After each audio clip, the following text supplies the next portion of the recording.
All right, ladies and gentlemen, beautiful good afternoon to everybody from Long Island, New York. This is Straight and Unfiltered. Hopefully by now one of your favorite channels when it talks about business development of the business relationship, getting some pearls of wisdom and really very sound advice from some of the most prominent, in my opinion, people in various industries. I'm talking about accountants and attorneys and advisors of all the shapes and types. We had some CEOs of some very successful companies. So today we're hosting a very nice segment where I have Michael Oberther, who is a managing director of Supporting Strategies Bookkeeping in New York City. And I've known Michael for many years. Originally, we met through one of the great networking events at the Great New York Chamber of Commerce, where both Mike and I have been, up until the lockdown began, very active members. Michael always in search of getting better and stronger and more influential. He launched his own actually networking group that has been doing very well, and we've been getting folks from all over. But we'll talk about it more specifically in a few, or more than in a few minutes. But for now, Michael Oberther, welcome to the channel. Thank you, Gene. It's great to be here. Thanks for asking.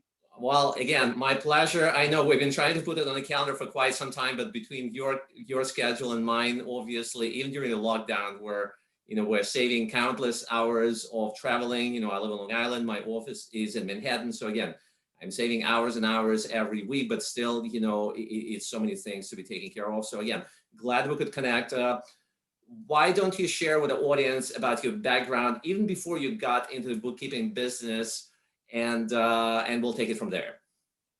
Yeah, definitely. I think it's actually interesting. So I've only been in the New York area for about 6 years, almost 6 years. And I moved here with my wife. She's in the media. She's a producer at a news network. So we moved down here.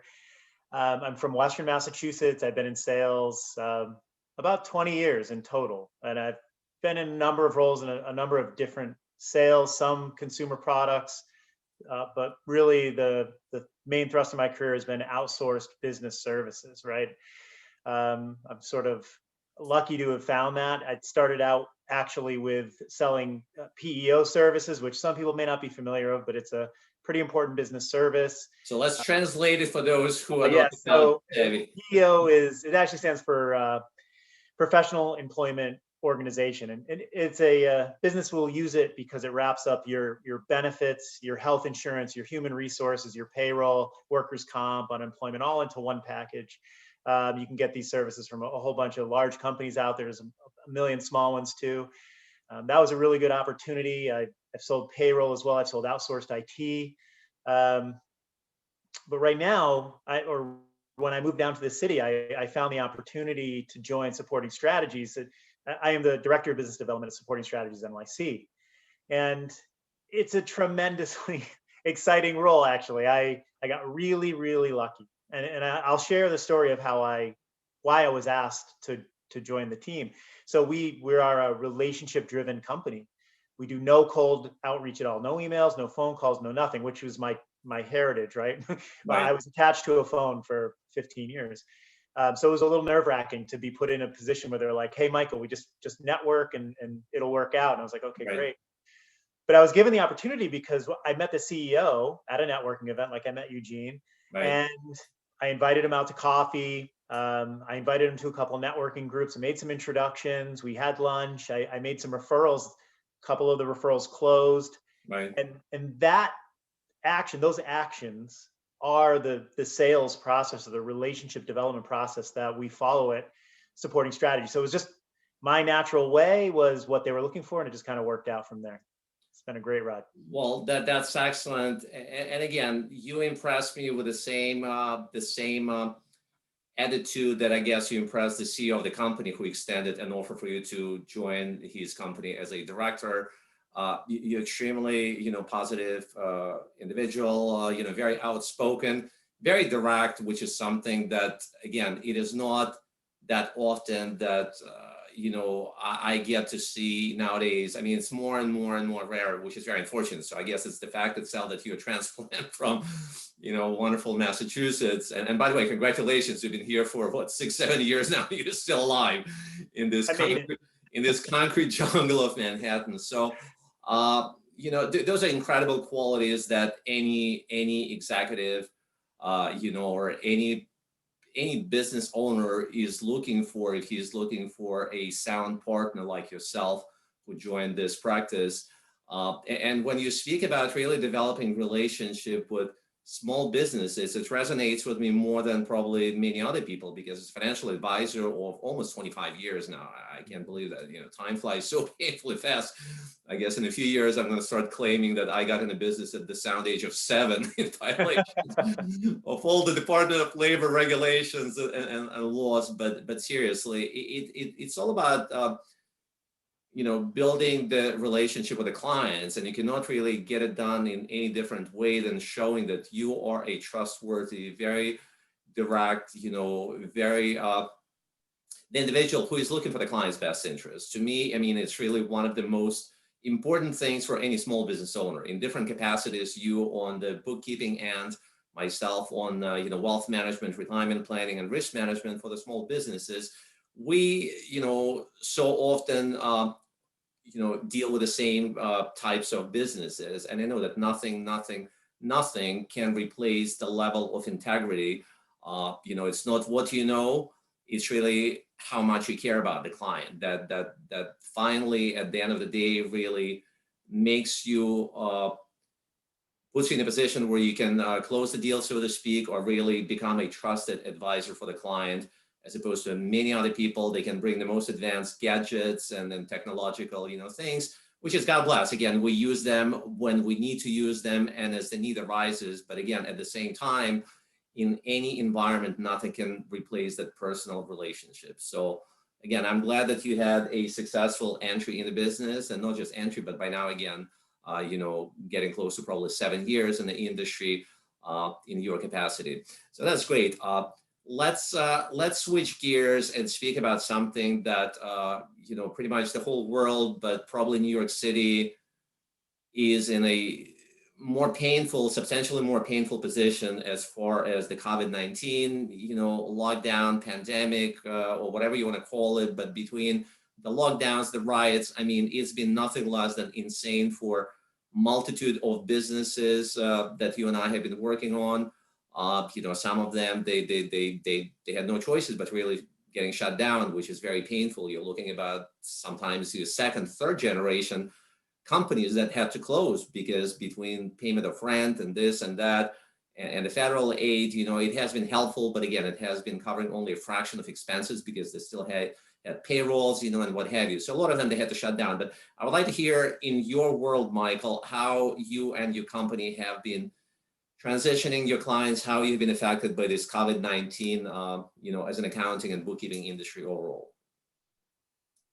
Yeah, it's been, I think what we see in the media right now, there's a lot of stories about it being really a feast or famine situation for a lot of businesses. Some are really kind of benefiting from the COVID situation for one reason or another, and then obviously others are being just decimated. And in the early stages of this, we did see quite a bit of our revenue just come right off the table, right? So as an accountant, as a financial advisor, yeah, we do get paid to do what we do, right? But it's bigger than that. It's more than the money. There's a real partnership there. They rely on us.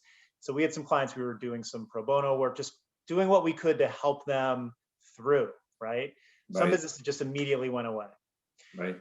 What I found very interesting, even more interesting than the businesses who happened to be well positioned and just sort of flourished, were the ones that in the very early stages, the first 2 to 3 weeks, were at risk of immediately being eviscerated.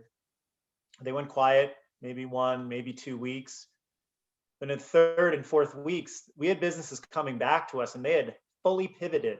They were still basically providing the same things, but they either maybe they moved from retail to wholesale, or they went from retail to e-commerce, or they did something dramatic very, very quickly.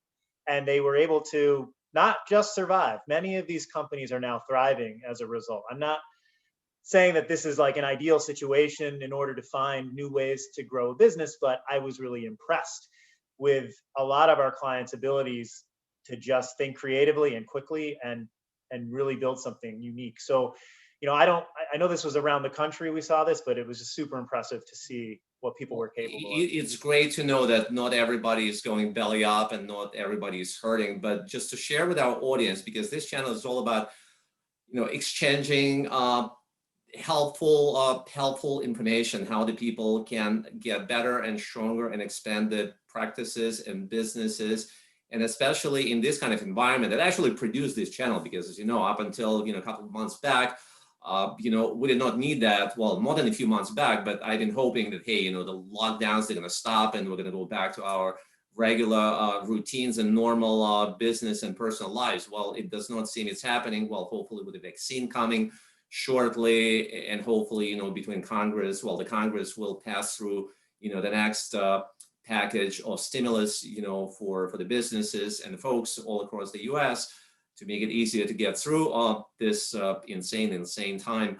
But I mean, it's great to know that some businesses actually, they've been, as you said, pivoting and really adapting and actually doing well. So would you care to share with the audience what lines of businesses are those companies specifically, and then what have they done? Maybe, somebody else can benefit from that, across the US, because we're getting audiences not just here in New York. So not necessarily are you going to create a competition for those clients of yours, by sharing, at least in general terms, what they have done, how they've been able to adapt to this new and so challenging, probably the most challenging environment we have seen in generations. Yeah, absolutely. So 3 come to mind: a makeup company, a company that was running conventions, and a retail clothing company. Right. So the retail clothing company, they're still in business. They sell very high end jeans. So they have access to some Japanese denim that's fantastic. And if you want some custom jeans, these guys will crush it. They found a way to go from, they had a really nice small retail store in the city, and they were doing some wholesaling, but they transitioned to a full e-commerce.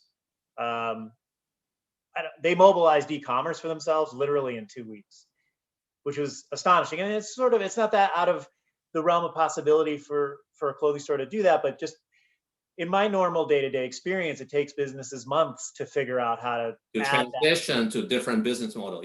Yeah, these guys just pop, boom. They were just, let's just do it.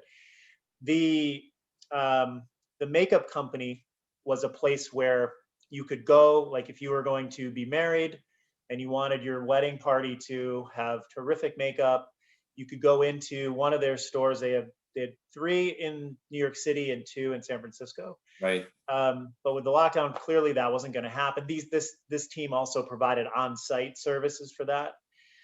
So, and I mean, it wasn't just more than that. They had a whole line of retail items. They were sort of a Sephora-esque retail shop on top of doing this. They transitioned to kind of this sort of model where they're doing online tutorials on makeup, right? To take from the Instagram influencer methodology, they build out a whole sort of set of lessons around makeup, and they're still selling, but they also move more toward the e-commerce model. The third one is the real interesting one, the conventions. So this business, with the Javits Convention Center being converted into a huge, massive hospital, what kind of conventions business, are you talking about? So I'm just wondering. Yeah, I mean, you're going to see there's a real trend here that these businesses were doing more in-person, more traditional work environment, and they all went digital, right? They found a way to go digital. Right. And the reason I find the digital convention move to be interesting is just in my life and in your life, Gene, we network a lot. I network a lot. All of my groups had to figure out, well, how do we go virtual? Okay, we went virtual. We got Zoom. We got whatever we got. Right. But then there was the challenge of how do we inspire communication and interaction and relationship development in a virtual environment? And that was like a whole new skill set that we were all kind of wrapping our heads around. And I've seen some excellent changes in the networking world, but that's what this guy did for the energy sector. So he runs energy-focused conventions, Right. very specific niche area of energy. And he was doing them all over America. Right. And his business was growing dramatically. And I'm not going to, in this case, it's not like he went virtual and flourished. Right. Virtual for him is a strategy to survive. And he is surviving. I mean, he was able to reduce his costs, obviously, significantly. He was still able to maintain a lot of his sponsorship relationships. He was able to still get people to come and participate.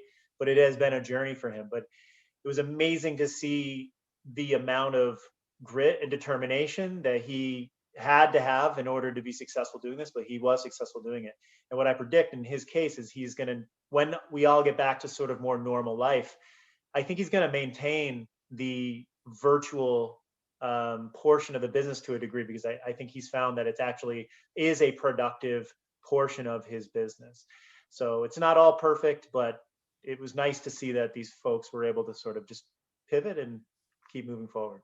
Well, good for them and good for you, because as we know, unfortunately, not every company by any stretch of imagination, Michael, as we both know and can agree upon, have been able or lucky or fortunate enough to be able to transition itself that fast and that efficiently to really make it. So again, I'm happy to hear that there is still pulse here in the New York City, area amongst businesses, small, mid-sized businesses, which are doing well, relatively well. I'm glad to hear about the fact that you mentioned to me, like Japanese jeans company, they've been buying, I don't know, like final merchandise or just materials, but I know that a lot of times I keep hearing about the supply chain disruption, delays. One of my clients just called me the other day, and besides, regular conversation, discussion, he mentioned to me he just purchased a vehicle. He actually said that the first time in his life, he ended up paying not only full sticker price, but some amount over the sticker price, because again, there was a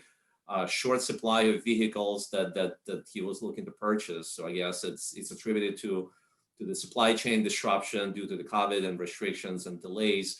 I just received a letter of a very good friend of mine from Japan, and we've been using obviously email and text messaging over years, but she's an artist, and every Christmas time of the year, she's kind enough to mail me a couple of really hand, painted little cards and paintings, but this time, she said, hey, I warned you in advance that probably it will come later than I hope you're going to receive. I just received it yesterday. And she says, because in Japan, for example, they have severe restrictions as far as the amount of, materials you can put in a paper. If you're trying to put it like regular paper, probably it's different with the commercial packages, when you're talking about industrial size shipping. But I know that many areas worldwide have been affected by this insanity. All right. So let's talk about the subject of technology. I know that bookkeeping, and by the way, again, I hope all our viewers and listeners, because we're not only on YouTube, but anywhere where the people can listen to the podcast, being it Spotify, Anchor, iTunes. This show is available. So bookkeeping is part and parcel of any business. You cannot operate any kind of business, being it a hairdresser or the most advanced technology company, the business that supplies benefits, whatever. At the end of the quarter, at the end of the year, they all need to comply with the basic and not so basic, advanced and more advanced bookkeeping regulations. So obviously, what you do is providing a substantial, very important, critically important part of operations. And again, I compliment you because you are part of the whole, machinery, if you will, that keeps those companies going. So I hope you're happy and feel pride in getting those businesses going. So technology, I know it has been evolving. You don't need to be in any kind of business nowadays. 5-year-olds, they're playing already on their iPads and they're doing things that a lot of people in my age bracket, they cannot imagine, how to do it without going through a training class or at least watching a YouTube video. So I know that technology is being used very, very, very extensively in your line of business. So can you please share with us what exactly you've been doing, how it has been affecting your industry, and what you've been implementing to be more helpful to your clients? Absolutely. So let's not beat around the bush. I mean, technology has been a huge improvement. It's made our lives better. It's made our clients' lives better. I think it's made bookkeepers and accountants in general much more efficient at what they do. However, I think it's important to say or to tell you, Gene, that implementing a new technology or any technology that claims to have integration with accounting software or other technologies, there's some risk involved. And I think I'm going to blame the marketers of the world for setting some expectations that are pretty high for a lot of this accounting technology today. So, on the good side, we have tools that we can train to take an export from literally anything. If it'll export a CSV or an Excel spreadsheet, we can train this tool to take that thing and manipulate it and put it into a format that we need it to be. And that saves us hours and hours and hours every month, right? And that's terrific. Where we need to get involved, right? We're not technology consultants necessarily, but because there are so many tools that businesses are using to manage their business, we are in a way helping them manage a technology stack. And I don't know, there are people out there that kind of understand that technology, the way it's presented and how it's supposed to work, doesn't necessarily represent how it is going to actually work. And what we have found is that with any technology that you're unfamiliar with, if you're integrating it into a QuickBooks product or a Sage, NetSuite, any other product, you really need to do some light testing. Hook it up, run a transaction that you control and see how it comes into that other system. Because there are advertised connections between these tools, but oftentimes the data comes in and it's either a little bit bloated with useless data, right? You run the risk of duplicate entries, or it's just wrong, right? Maybe a data field isn't mapped correctly and you're just getting the wrong data right now. I don't want to get too boring about it, but the reality is you just got to take it slow and don't believe the hype. If it integrates super, hook it up, run a transaction, see what it looks like, and then make adjustments if you can. There's plenty of times that when we come in to a new client situation and they have everything hooked up and they're like, yeah, it's a mess, I don't know what to do. We diagnose the issue, but sometimes the solution is actually to unhook the automatic feeds and do an export, use the tool I talked about where we're doing some of that automated manipulation and then move it over. And that's still highly efficient. But as much as technology is great, it is helping us. There are some risks involved. I don't know if you want me to get specific, but no, you definitely covered it, at least in general terms, because we're not here to provide a training class. For that, the people need to get in touch with you specifically or somebody else. But I mean, you gave just kind of like a snippets of information and understanding why it really makes sense. Because as a financial advisor who is holistic advisor, from day one, I decided, hey, if I want to do that for a living, if I want to work with private clients and small business clients, I want to cover as much as I can. I want to offer them, a comprehensive package of support. So the things that I don't do directly, which is retirement planning, wealth management, risk management, I make sure that they are working with the finest, legal advisors, accountants, bookkeepers, technology people, the people who, as a team, working hopefully in at least some general terms, conjunction with each other, they can really bring the best value with understanding what the client's needs are today and what the clients are trying to be tomorrow. And you're a perfect example why, in my very strong opinion, people do need to have a person representing the company like yours to really have the issues regarding bookkeeping addressed. A lot of times I've heard when I would try to make an introduction, well, gee, that's all right, I do QuickBooks. But can you just expand just, for a few minutes at least, why it makes sense and QuickBooks is not a comprehensive solution to that business?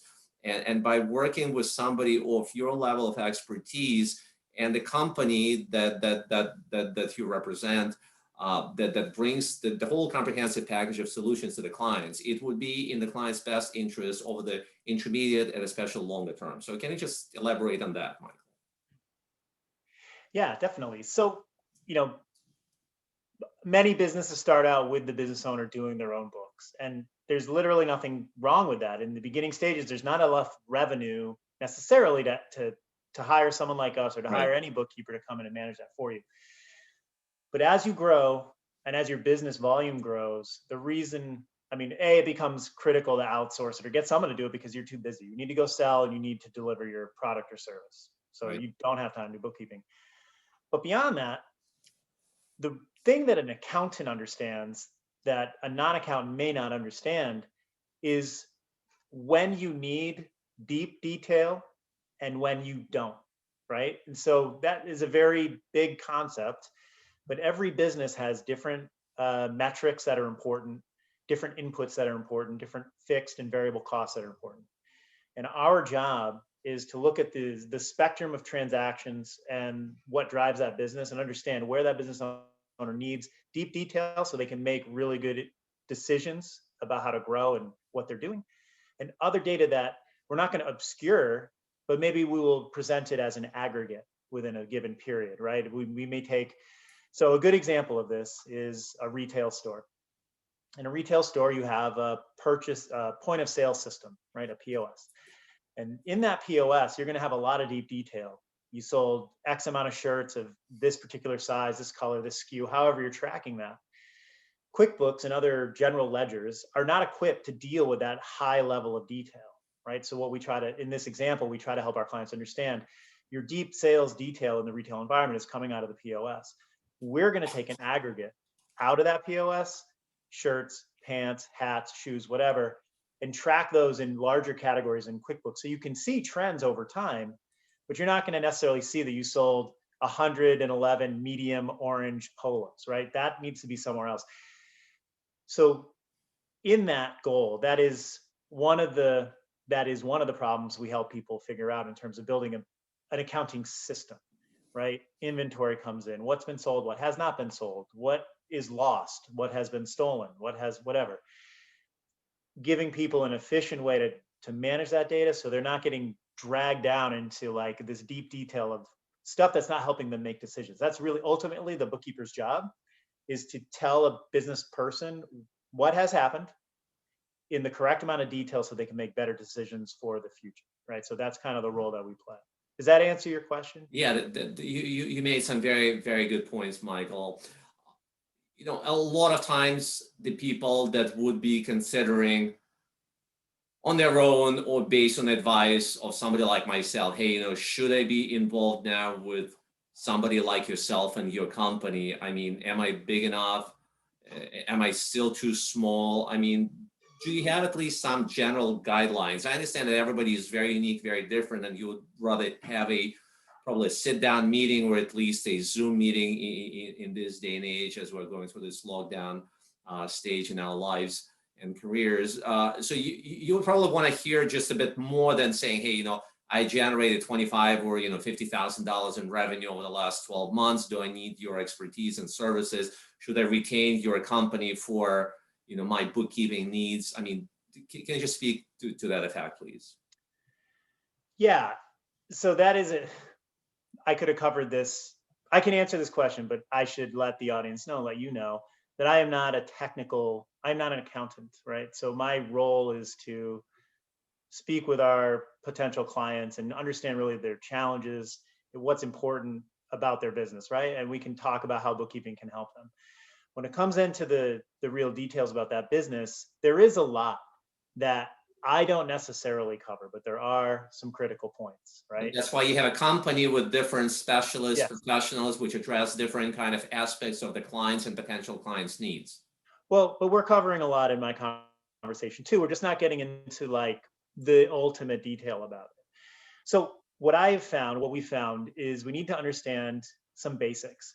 How are they accepting payment? This is a great example. How are they accepting payments? Cash, check, credit card, ACH, Bitcoin, right?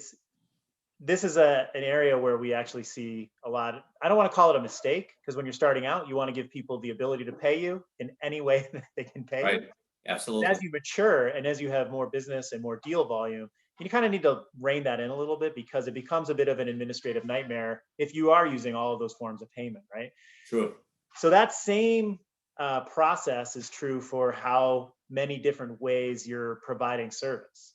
So sometimes we start with a business and they're at a $500,000 in revenue. They're kind of starting out, they're doing great, they're growing, and they have project work, they have flat rate work, they have, you name it, right? They might have 5 or 6 different ways of delivering their service. Our more mature clients have streamlined that 100% down to maybe 2 or 3 effective, efficient ways that work for their product, their service, right? So my job a lot of times is actually trying to understand where they're at.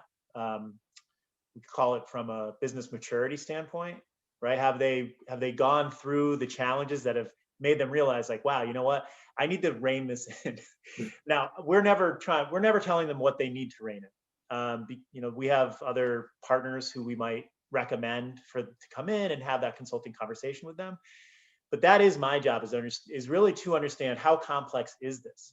A transaction is not a transaction. So we have clients where one single transaction is actually 6 things. We need to adjust several different journals and we have to do a bunch behind it. There are other businesses where a transaction is literally just that. We pop it into the chart of accounts and we're done with it. So that's my job, is to understand really what is the environment we're getting into, how complicated is it, are there opportunities to streamline that process? Great. And that's what we're talking about as a long-term goal. Coming in, shoring things up, streamlining the process, making it efficient, making it useful. That's the conversation that I'm having. Well, that's the benefit that you and your enterprise bring to the client, who knows that they're not working with, one person who is trying to be a jack of all trades and end up, dropping the ball pretty much every step of the way, but really having a company providing multiple levels of, expertise depending on what the client's needs are at this point, and the client's needs maybe. I know that a lot of companies in the same or similar lines of businesses, they're saying, hey, again, after they went through at least preliminary, conversation, meeting, review of the client's needs, they're saying, hey, you're not quite probably up to the level where we would like to take you as a client, just because, again, our niche, our most efficient, area would be from X amount of dollars, in annual revenue. However, based on the fact that you're knocking them out of ballpark, and you're growing exponentially, we have all the expectations to believe that, say, 6 months from now, you will be right in that position. So we would normally wait, but based on everything else, we would like to strike that relationship right now. This way we can grow and help you hopefully grow even faster and more efficiently by implementing, what made you already so successful in the first place. Yeah, I want to make a comment about that. Not trying to be everything to everybody. Sure. I lean so hard on our team; it's unbelievable. They have no idea, but they kind of do. We have a lot of video meetings these days, and every time I get good feedback from a client or somebody, so and so is amazing, thank you so much. I always definitely share that with them because they love to hear it. I love to share it. But the reality is like, I'm useless without them. We hire people who have between 6-10 years of experience in accounting. They have a degree in accounting or finance. The people we hire are former controllers of businesses with between generally 5 to 20 million, right? So what we're looking for is an accountant who hasn't been siloed in accounts receivable their whole career. They have like this very full view of a business. And it's great because we are able to take that brand new business with almost no revenue. They know they shouldn't be spending their time doing bookkeeping, so they're willing to pay us a little bit of money every month to do a reconciliation to make sure everything is balanced and organized for them. And then as they grow and they need more, we have the power to flex. So our largest clients are roughly 30 million in revenue. These are very complex clients, both nonprofit and for-profit. And we have the skill set to manage that. That's actually the kind of work we've been seeing a lot more of during the lockdown.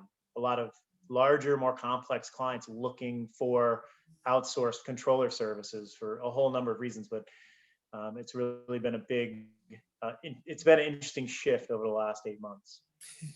And one of the huge advantages, I guess, of working with somebody like yourself, as opposed to one of the national chains like ADP, for example, is that you're local, you're right here. I mean, you will be meeting with the clients, you will be really and literally holding their hands, whenever you need to do that, just to support them and then show whatever kind of resources need to be deployed and delivered ASAP, as opposed to the client, picking up the phone and calling 800 numbers somewhere in Sioux Falls, South Dakota. I love that place, great people. I applaud the fact that Governor Nome, she never cared about introducing any of lockdowns. The economy is booming. They have virtually no unemployment, as opposed to double-digit numbers that we're going through here in New York City. But I mean, the benefit of having somebody like yourself with the resources of your company, which is sizable enough to address all the client's needs from pretty much A to Z, and again, being local as opposed to just being an 800 number somewhere, where you never get to see those people. I think it brings an incredible, value to the clients, because I know it's important to me. I'm sharing this opinion from multiple conversations with my small business owner clients. I mean, that's a great advantage. A lot of things, again, they're on hold because of the circumstances of this lockdown. Let's hope and pray that we can get back to good old days where the business, becomes more face-to-face as opposed to getting those video conference calls on Zoom. When it does happen, I can't wait to see, all those great events that we've been attending jointly, and attending your personal events that you have been running so successfully over quite a few years. One of the things that I feel, gives you such an incredible boost of energy is the fact that you've been so athletic. Well, I guess it goes back to the years when you were still in the military. So again, thank you for your service. I mean, I think in this day and age, more than at any point in the past, every good American, regardless of their political affiliations, they need to rally and support the U.S. military. So again, I thank you for your service. But I wanted to bring up the fact that you've been very, very, very seriously involved in martial arts, Jiu Jitsu specifically. So can you spend just a couple of minutes as we're getting close to wrapping up this wonderful conversation, and speak to the audience about your Jiu Jitsu experience and what it has provided to you mentally, physically, and on a business level, I guess? Absolutely. So first, I want to share a pretty realistic view of myself as a practitioner of Brazilian Jiu-Jitsu. Like, I'm a okay student. I would never say that I'm a phenom or have any kind of special. I don't take to it. It's actually very hard for me to learn these new moves and the things that we learn. I've been doing it 4 years.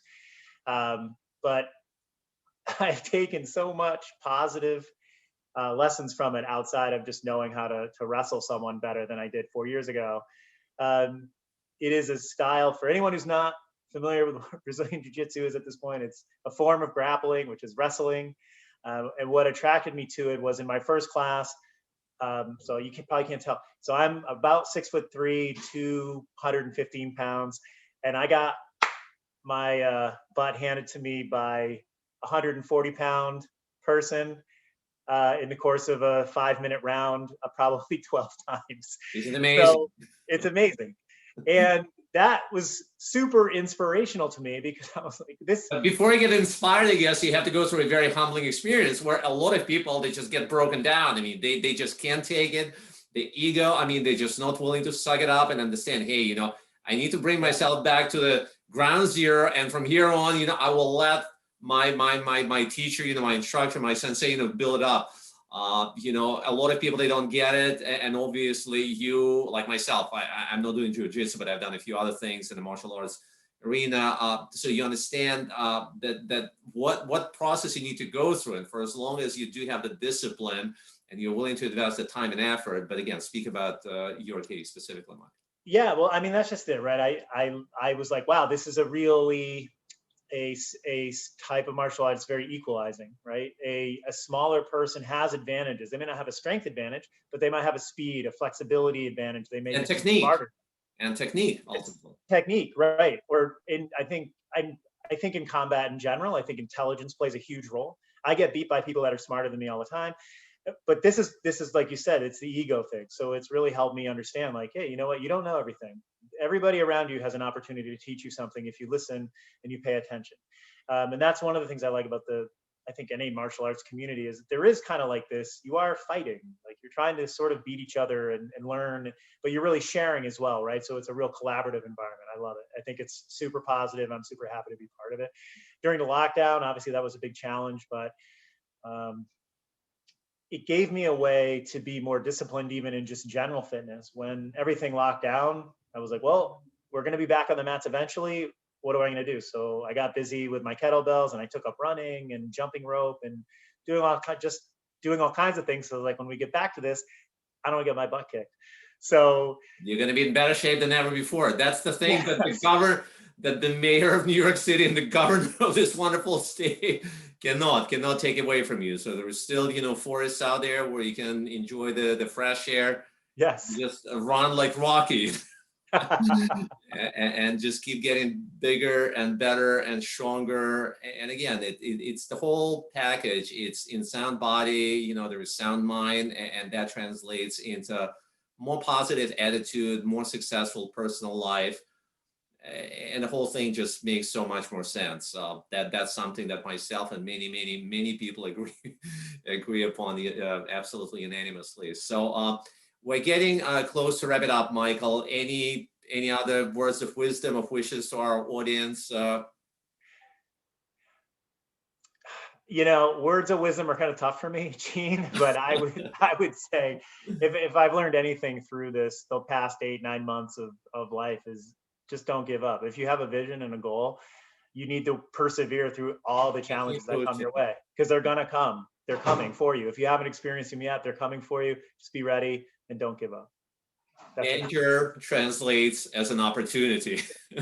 So take advantage of the fact that, again, we're dealing with a lot of challenges, but again, utilize them to your advantage, educate yourself, don't waste your time, get better, wiser, smarter, stronger, more efficient. And again, it will translate ultimately into better quality of your life, because as we both know, money is meaningless. It's really what the money does for us. And again, you and I in different disciplines, but we've been able to provide exactly that to our clients. So thanks for getting on the line, Michael. So best wishes to you, your family. Very Merry Christmas, Happy Healthy New Year. And I do hope and pray that the insanity stops soon, and we're going to resume all the great events where we can see each other in person, and again, keep expanding our network.